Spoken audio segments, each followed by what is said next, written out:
This is the National Weather Service Office in State College, Pennsylvania. The tones you just heard were a test of the specific area message encoding and tone alert systems.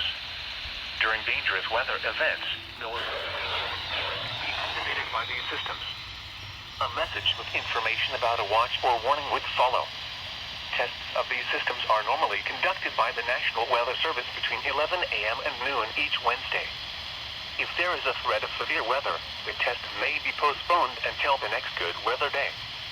Repeating, this was a test of the specific area message encoding and tone alert systems.